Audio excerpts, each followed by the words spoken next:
Hello दोस्तों, तो आज मैं आप लोगों के लिए एक्सप्लेन करने वाला हूँ एक ऐसे इमॉर्टल की कहानी जो कि इमॉर्टल जेलम के टॉप 10 इमॉर्टल एम्परर्स में से एक था। इमॉर्टल जेलम में कोई भी उसका मुकाबला नहीं कर पाता था, बट उसने अपनी फैमिली के लिए अपनी इमॉर्टल एम्परर की पोजीशन को त्याग दिया और इमॉर्टल जेलम वापस आ गया। और ये इमॉर्टल और कोई नहीं, हमारे इस सीरीज का हीरो यान किंग था। तो अब सीरीज की ओपनिंग सीन में हम यान किंग को देखते हैं जो मॉर्टल जेलम में वापस जाने के लिए उसी जगह पे आ गया जहाँ से यान किंग अपर जेलम में पहले असेंड हुआ था। अब यान किंग यहाँ पे आके अपने डिवाइन शॉट से इस जगह के स्पेस बैरियर को ब्रेक कर चुका। इससे पहले कि यान किंग मॉर्टल जेलम वापस जा पाता, उसी वक्त यान किंग के ऊपर एक खतरनाक बीस्ट ने हमला कर दिया। साथ ही साथ ये बीस्ट कह रहा था कि आखिर तुमने सोच भी कैसे लिया कि मेरे रहते हुए तुम इस जगह से एस्केप कर पाओगे। इसी के साथ हम इधर मॉर्टल जेलम में यून क्लैन के एक्टिंग चीफ को देखते हैं जो 2 मास्क पहने हुए बंदों के साथ फाइट कर रहे थे। और ये दोनों यून क्लैन के एक्टिंग चीफ से कह रहे थे कि तुम पहले के जितना पावरफुल नहीं रहे, ऊपर से तुम्हारा बेटा भी यूजलेस हो गया है, इसलिए बेहतर यही है कि तुम क्लैन लीडर की पोजीशन ग्रैंड एल्डर के बेटे को सौंप दो।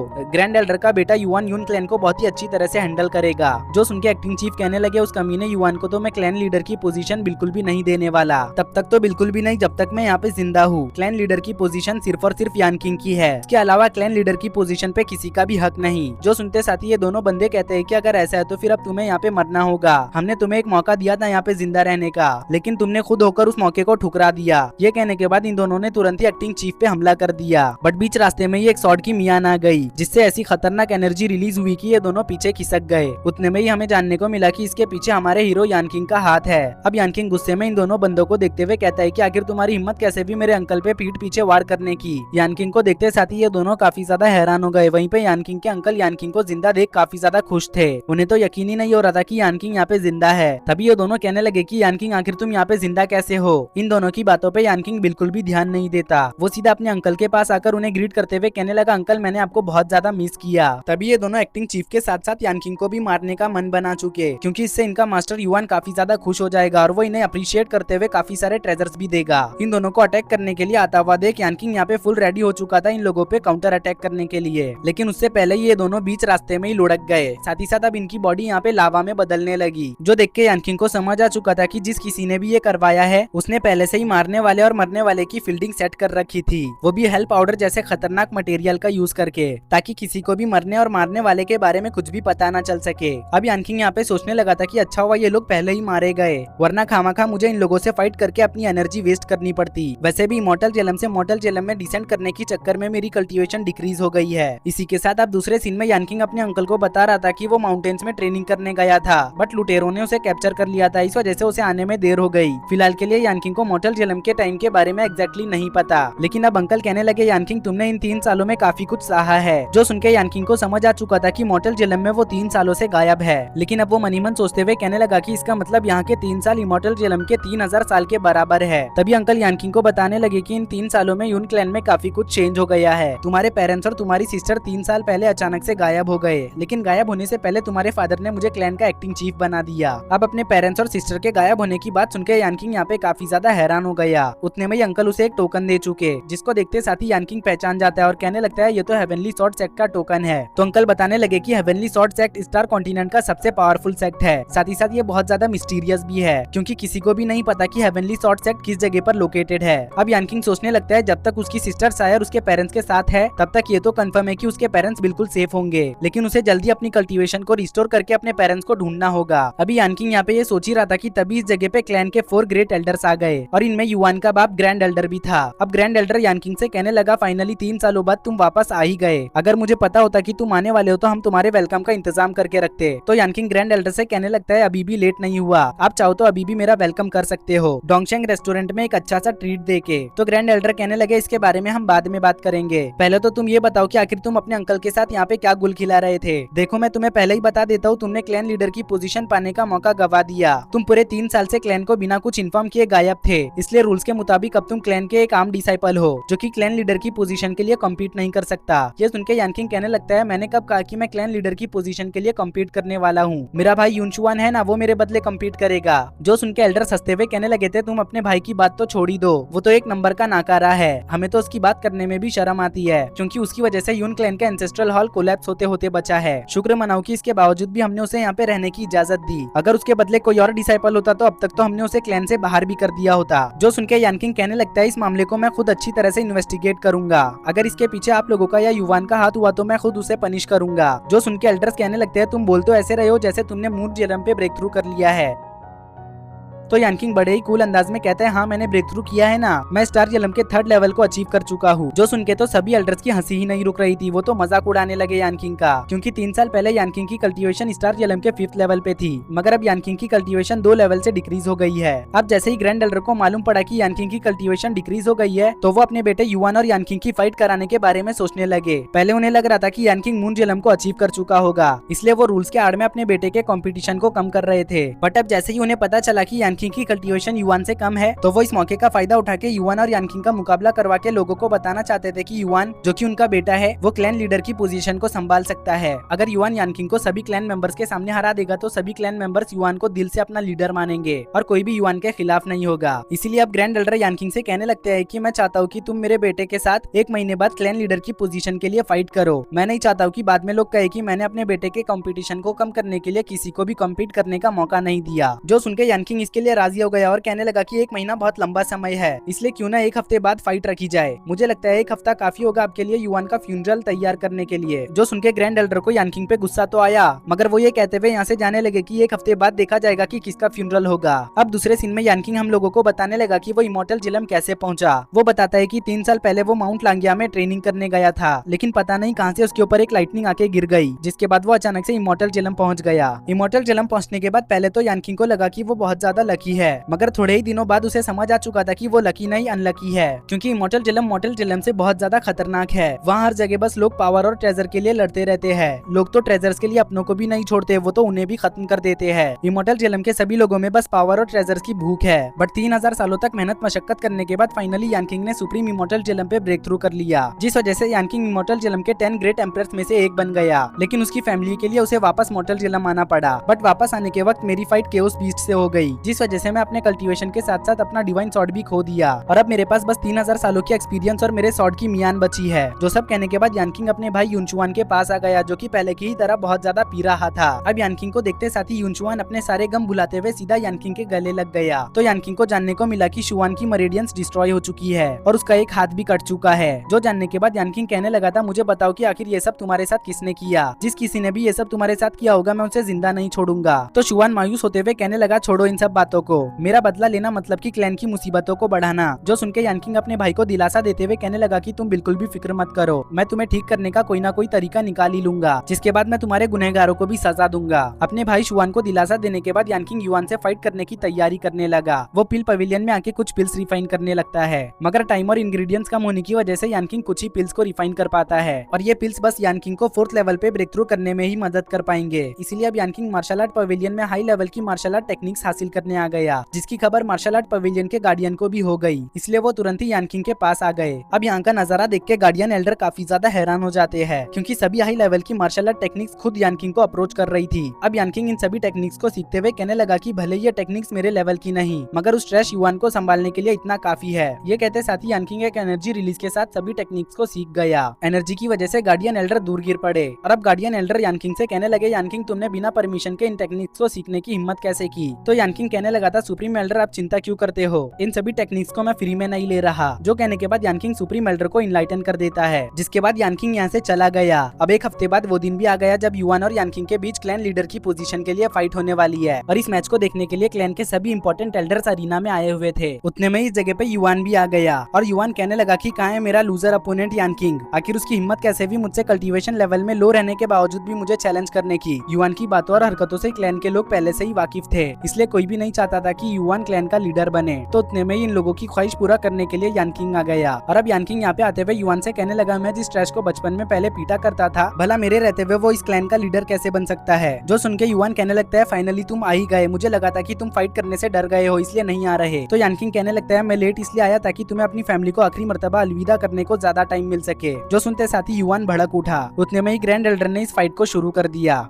फाइट के शुरू होते ही युआन यानकिंग के ऊपर एग्रेसिवली हमला किए जाने लगा, बट यानकिंग काउंटर अटैक करने के बजाय सिर्फ युआन के अटैक को डॉज कर रहा था। जो देख के लोगों को लगने लगा कि यानकिंग स्टार जेलम के 4th लेवल पे होने की वजह से सिर्फ युआन के अटैक को डॉज कर रहा है, मगर ऐसा नहीं था। यानकिंग बस मौका ढूंढ रहा था यहाँ पे युआन पे काउंटर अटैक करने का, जो मौका यानकिंग को मिला भी। तो अब यानकिंग इस मौके को ग्रैब करते हुए युआन के अटैक को ब्लॉक कर लेता है। युआन के अटैक को ब्लॉक करते वक्त उसे पता चला कि युआन तो लिंग क्लैन, जो कि यून क्लैन का दुश्मन है, उसके सॉर्ड को यूज कर रहा है। इसलिए अब यानकिंग युआन को एक जोरदार पंच मारते हुए कहने लगा, कमीने कहीं के, तेरी वजह से हमारा क्लैन कमजोर पड़ता जा रहा है। तुम जैसे लोग दुश्मनों का साथ देके हमारे क्लैन को बर्बाद करने पे तुले हुए हो। तुम वो गद्दार हो जो दीमक की तरह क्लैन को अंदर ही अंदर खोखला किए जा रहे हो। यानकिंग की बात सुनकर युआन को काफी ज्यादा गुस्सा आ गया, इसलिए वो तुरंत ही अपना अटैक चार्ज करते हुए यानकिंग पे हमला करने की तैयारी करने लगा। लेकिन यानकिंग अपने डिवाइन शॉट के मियान को समन करते हुए उससे युआन के अटैक के साथ साथ उसके वेपन को भी ब्रेक कर चुका। यानकिंग की पावर्स देख लोग काफी ज्यादा हैरान थे। तभी यानकिंग एक फायर अटैक करते हुए युआन को जला के राख कर देता है। यहाँ पे युआन तो इस फायर अटैक से नहीं बचा, मगर उसकी टूटी हुई शॉट बच गई। अब ग्रैंड एल्डर और बाकी के एल्डर्स तुरंत ही अरीना में युआन के राख के पास आ गए, जहाँ पे जब इन लोगों ने देखा कि इस जगह पे युआन की हड्डियां भी नहीं बची है, तो ये लोग यानकिंग के ऊपर काफी ज्यादा गुस्सा हो गए। साथ ही साथ यानकिंग के ऊपर बेमतलब के इल्जाम भी लगाने लगे, जैसा कि यानकिंग ने युआन से फाइट करने के लिए डीमन स्पेल का यूज किया है। क्योंकि अगर ऐसा ना होता तो यानकिंग जो अभी बस स्टार जेलम के 4th लेवल पे है, वो इतनी आसानी से अपने 3 लेवल ऊपर के कल्टीवेटर को कैसे खत्म कर पाता।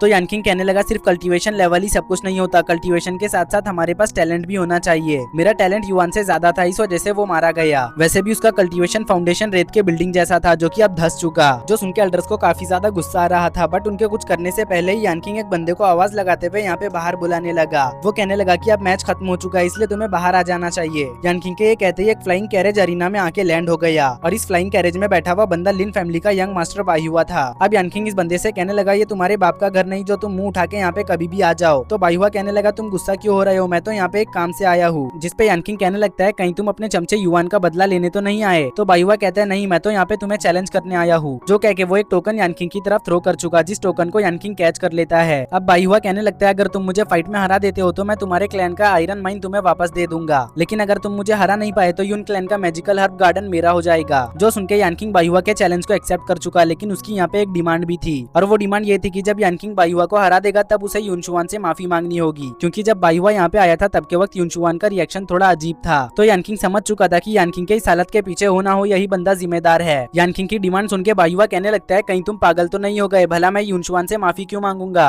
बायुआ ने जैसे ही ये कहा वैसे ही यानकिंग ने एक बहुत ही खतरनाक लुक दिया, जिस वजह से बायुआ अंदर से पूरा हिल गया। साथ ही साथ वो यहाँ पे काफी ज्यादा घबरा भी चुका था, और अब उसे समझ आ चुका था कि यानकिंग वो पुराना वाला यानकिंग नहीं रहा, अब वो बदल चुका है। इधर सारा खेल खत्म करने के बाद यानकिंग यहाँ से चुपचाप जाने लगा। जो देख के एल्डर कहने लगे कि इसने ग्रैंड एल्डर के बेटे को जान से मार दिया, और अब ये अपनी जीत के खातिर क्लैन के मैजिकल गार्डन को भी दाव पे लगा रहा है। क्या हम कुछ करेंगे नहीं? जिसपे एल्डर्स कहते हैं, ये मौका इन सभी बातों के लिए बिल्कुल भी ठीक नहीं। वक्त आने पर हर चीज का हिसाब लिया जाएगा, लेकिन फिलहाल तो हमें यहाँ पे शांत रहना होगा। इसी के साथ अब हम यानकिंग को उसके कमरे में मेडिसिनल बात लेते हुए देखते हैं। तभी यहाँ पे एक लड़की आ गई जो यानकिंग से कहने लगी, यानकिंग यकीनन तुमने मुझे बहुत ज्यादा मिस किया होगा। दरअसल ये लड़की यानकिंग की पहली मोहब्बत थी, मगर इसने यानुआ इंपीरियल फैमिली में शादी कर ली, जो बात यानकिंग को बिल्कुल भी पसंद नहीं आई। इस वजह से अब वो इस लड़की से कहने लगा कि यहाँ से चली जाओ। तो ये लड़की कहती है, आखिर तुम मेरे साथ इस तरह से पेश क्यों आ रहे हो? जिसपे यानकिंग इस लड़की से कहने लगा, हम दोनों का रिलेशन उसी दिन खत्म हो गया था जिस दिन तुमने यानुआ फैमिली में शादी की। तो ये लड़की कहने लगती है, वो शादी मेरे फैमिली वालों ने जबरदस्ती कराई थी। तो यानकिंग कहने लगा, क्या तुमने मुझे बेवकूफ समझ रखा है? मैं सब जानता हूँ, तुमने यानुआ फैमिली में ऐशो आराम के लिए शादी की, और विदाई के वक्त तुम बहुत ज्यादा खुश भी थी, इसलिए नाटक करने की कोई जरूरत नहीं। तो ये लड़की कहने लगी, भले ही मैंने यानुआ फैमिली में शादी कर ली है, मगर मेरा दिल अभी भी तुम्हारे पास ही है।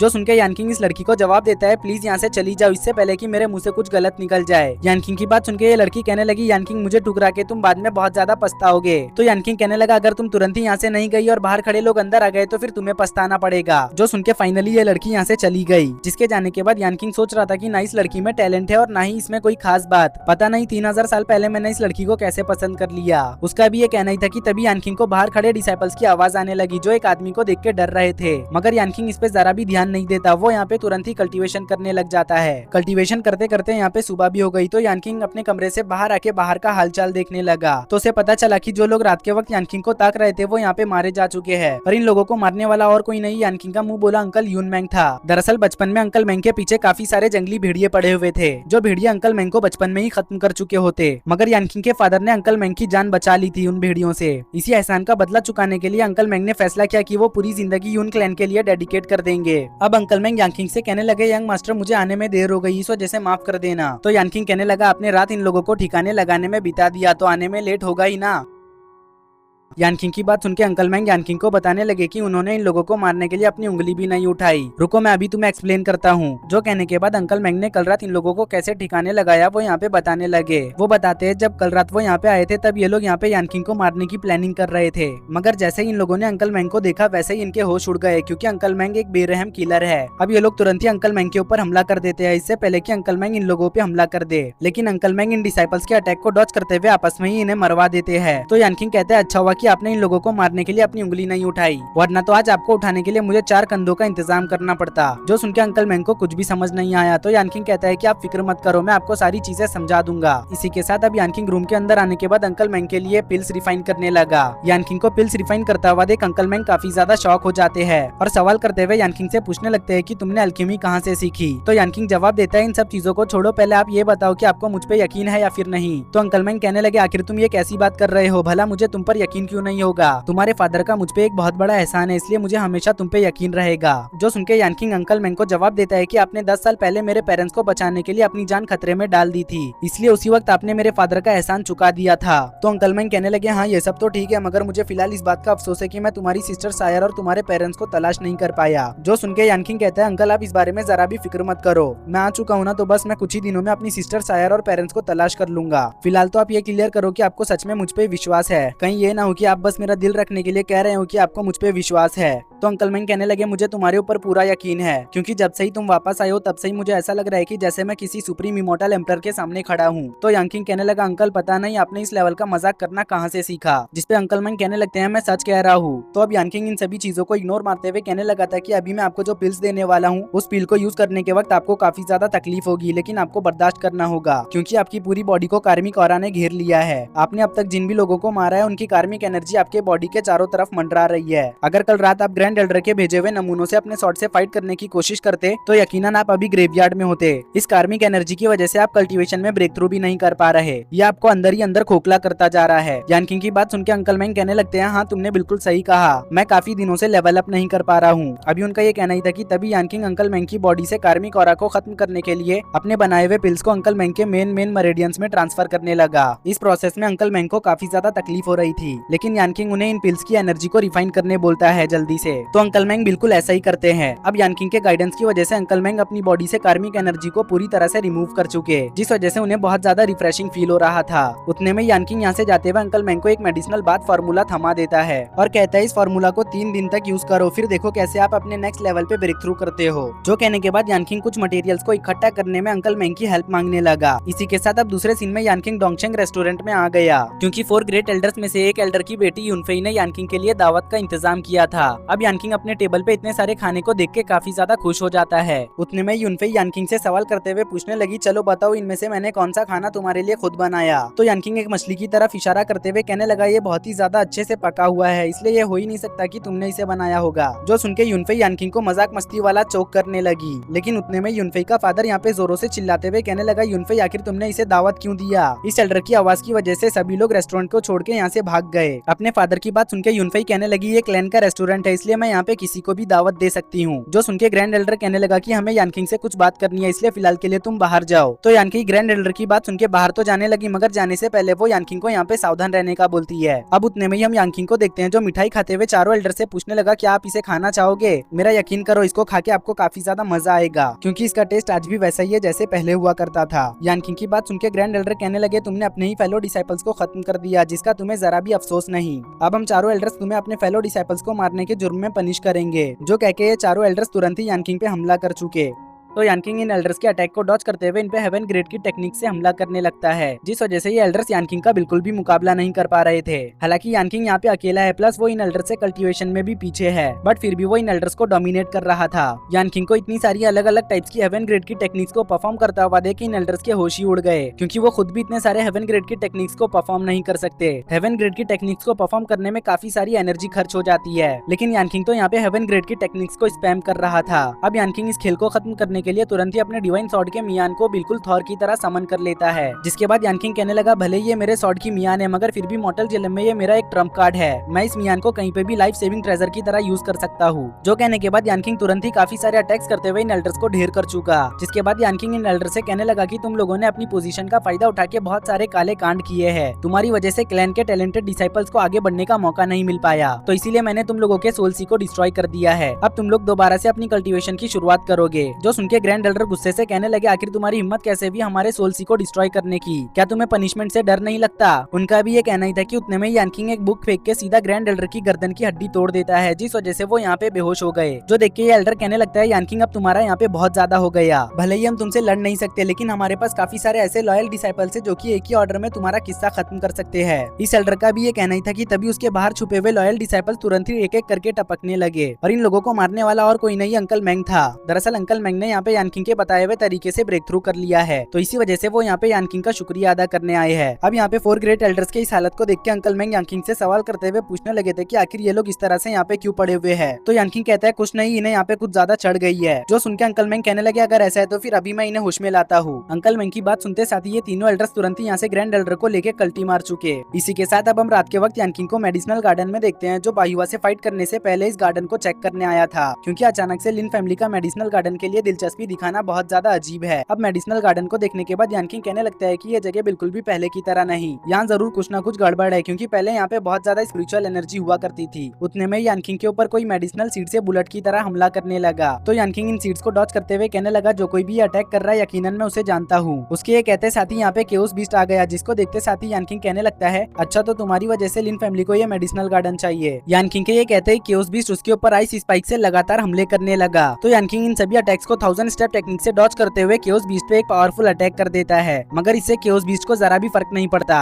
उल्टा वो इस मेडिसिनल गार्डन के स्पिरिचुअल एनर्जी को एब्जॉर्ब करते हुए एक एनर्जी बॉम्ब बनाने लगा, जो अगर ब्लास्ट हो गया तो यून क्लैन के साथ साथ पूरा टियानजी सिटी भी तबाह हो जाएगा। इसी वजह से यानकिंग को तुरंत ही यहाँ पे केओस बीस्ट को रोकना होगा। लेकिन अब इससे पहले कि यानकिंग केओस बीस्ट को रोक पाता उससे पहले ही उसकी एनर्जी ड्रेन होने लगी। दरअसल 4 ग्रेट एल्डर्स से फाइट करते वक्त उसने काफी ज्यादा एनर्जी का यूज किया था, तो इसी वजह से यानकिंग इमॉर्टल ब्लड ड्रॉप का यूज करके एक फॉर्मेशन को क्रिएट कर चुका, जिससे उसने केओस बीस्ट पे हमला भी कर दिया और केओस बीस्ट नॉकआउट होकर एक छोटे से कैट के फॉर्म में आ गया। अब यानकिंग केओस बीस्ट से कहने लगा अच्छा तो तुम इस तरह दिखते हो। तभी केओस बीस्ट नखरे दिखाते हुए कहने लगा तुम्हारी वजह से मेरी पूरी स्पिरिचुअल एनर्जी ड्रेन हो गई, साथ ही साथ अब मैं इस मॉर्टल जेलम में भी डिसेंड हो गया। तो यानकिंग उसे उसका ये फॉर्म दिखाते हुए कहने लगा जरा खुद को देखो, देखो तुम क्या थे और क्या बन गए। जिसपे केओस बीस्ट कहने लगता है अरे यार ये दिन देखने से पहले मैं मर क्यों नहीं गया, अच्छा होता कि मैं तुम्हारे लास्ट अटैक से मारा जाता। तो यानकिंग कहने लगा अगर तुम अपनी जिंदगी से तंग आ गए हो तो फिर अब मैं तुम्हें अपना स्पिरिचुअल पेट बनाऊंगा। जो कहके यानकिंग केओस बीस्ट पे सील लगाने की कोशिश करने लगता है, मगर वो ऐसा नहीं कर पाता, क्योंकि केओस बीस्ट केओस से पैदा हुआ है और chaos blood line dragon blood line से भी ज्यादा नोबल है। जो पता चलते ही केओस बीस्ट तुरंत ही फॉर्म में आते हुए यानकिंग से कहने लगा जल्दी से मेरे सामने नील डाउन करो,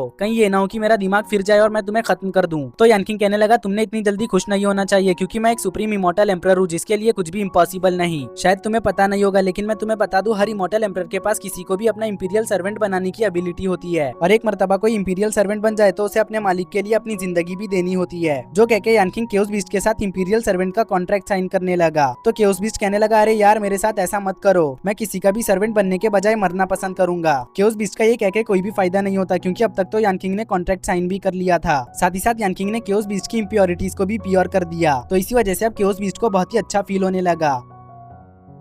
अब केओस बीस्ट तुरंत ही यानकिंग से चिपकते हुए उसे प्यार करने लगता है। जो देख के यानकिंग कहने लगा आखिर तुम ये क्या कर रहे हो। तो केओस बीस्ट कहने लगा तुम्हारी वजह से मुझे आज के दिन बहुत ही अच्छा फील हो रहा है, मुझे आज से पहले ऐसी फीलिंग कभी भी नहीं आई। अगर इस बारे में मुझे पहले ही पता होता तो मैं इमॉर्टल वर्ल्ड में ही तुमसे इंपीरियल सर्वेंट का कॉन्ट्रैक्ट साइन कर लेता। ये सुनकर यानकिंग भी केओस बीस्ट को गुदगुदी करते हुए लाड करने लगा। अब दूसरे सीन में अंकल मैंग यानकिंग को उसके मटेरियल्स लाके दे चुके, तो अब यानकिंग अंकल मैंग और सुप्रीम एल्डर को उसकी प्रोटेक्शन करने का बोलता है, क्योंकि वो सेक्वुलोजन में जा रहा है, जिस मौके का फायदा उठा के यकीनन उसके दुश्मन उसे मारने की ट्राई करेंगे। तो सुप्रीम एल्डर और अंकल मैंग यानकिंग की हिफाजत के लिए तुरंत ही उसके घर के बाहर तैनात हो गए। वहीं अंदर की तरफ यानकिंग केओस बीस्ट को एक पील खिलाते हुए उसके केओस फायर का यूज करके इन मटेरियल्स को रिफाइन करने लगा। इसी बीच बाहर की तरफ ग्रैंड एल्डर के डिसाइपल्स यानकिंग को मारने के लिए आने लगे, लेकिन अंकल मैंग और सुप्रीम एल्डर ने इन सभी को ठिकाने लगा दिया, जिसके थोड़े ही समय में यानकिंग स्पिरिट फॉर्मेशन बनाते हुए आसपास की एनर्जी को एब्जॉर्ब करते हुए कल्टीवेशन करने लगता है। जो देख के अंकल मैंग और सुप्रीम एल्डर बहुत ज्यादा हैरान हो गए थे। वो कहने लगे यानकिंग तो अल्केमी के साथ साथ फॉर्मेशन का भी एक्सपर्ट है। अब यानकिंग 3 साल पहले वाला वाला यानकिंग नहीं रहा। इसी के साथ बाहुआ भी इधर ट्रेनिंग करते हुए ब्रेक थ्रू कर लेता है। अब उसकी ताकत इतनी ज्यादा बढ़ गई थी कि वो अपने एक ही स्ट्राइक में पूरे वाटरफॉल के पानी को जमा देता है, जिस वजह से उसके अंदर यानकिंग को आसानी से हराने का कॉन्फिडेंस आ गया। अगर ये कॉन्फिडेंस होता तो चलता, लेकिन ये कॉन्फिडेंस ना होकर ओवर कॉन्फिडेंस था। इसी वजह से दूसरे सीन में बाहुआ मुंह के बल यानकिंग के पैरों तले दबा हुआ है, जो देख के तो यहाँ मौजूद सभी लोग काफी ज्यादा शॉक हो गए। तभी यानकिंग बाहुआ के शॉट को लेते हुए कहने लगा, तुम तो युवान से भी गए गुजरे निकले, तुम्हारे पास इतना अच्छा शॉट होने के बावजूद भी तुम जमीन पे लेटे हुए हो। चलो अब जल्दी से मेरे भाई से माफी मांगो, जैसे ही तुम माफी मांगोगे वैसे ही मैं तुम्हें छोड़ दूंगा। जिसपे बाहुआ कहने लगा, मैं क्या, मेरी जूती भी माफी ना मांगे। जो सुन के यानकिंग बाहुआ के शॉट को उसके ही मुंह के पास गाड़ देता है। वहीं एल्डर्स कह रहे थे कि यानकिंग ने बस 10 मूव के अंदर ही बाहुआ को हरा दिया। एल्डर के ये कहते ही हमें फ्लैशबैक दिखाया गया कि कैसे यानकिंग ने बाहुआ की पिटाई की। उतने में ही प्रेजेंट सीन में बाहुआ कहने लगा कि तुम मुझे छोड़ दो वरना तुम बहुत ज्यादा पछताओगे, क्योंकि जिस किसी ने भी मुझसे पंगा लिया है वो आज तक जिंदा नहीं बचा। तो यानकिंग बाहुआ के साथ आए हुए डिसेबल्स को देखते हुए कहने लगा कि अच्छा हुआ तुमने अपने साथ इन बंदों को लाया, क्योंकि ना लाते तो तुम्हें लिन फैमिली में पार्सल करने का बहुत खर्चा आता। यानकिंग का ये कहना ही था कि तभी बाहुआ अपने डिमोनिक बिल के पावर को एक्टिवेट करते हुए कहने लगा, अब तुम्हें पता चलेगा कि तुमने मुझे उकसा के कितनी बड़ी गलती की है। तो यानकिंग कहने लगता है, तुम अभी जिस पावर को यूज कर रहे हो वो ब्लड पिल की पावर है। तुमने ये पिल तभी कंज्यूम कर लिया था जब मैंने तुम पे अपना चौथा वार किया था, क्योंकि तुम उसी वक्त समझ गए थे कि तुम मुझे नहीं हरा पाओगे। यानकिंग का ये कहना ही था कि तभी हम बाहुआ को देखते हैं जिसका पूरा लुक ही बदल गया था। साथ ही साथ वो यहाँ पे अजीब तरह से भी हंस रहा है। इसी के साथ हमारा ये एपिसोड यहीं पर एंड हो गया।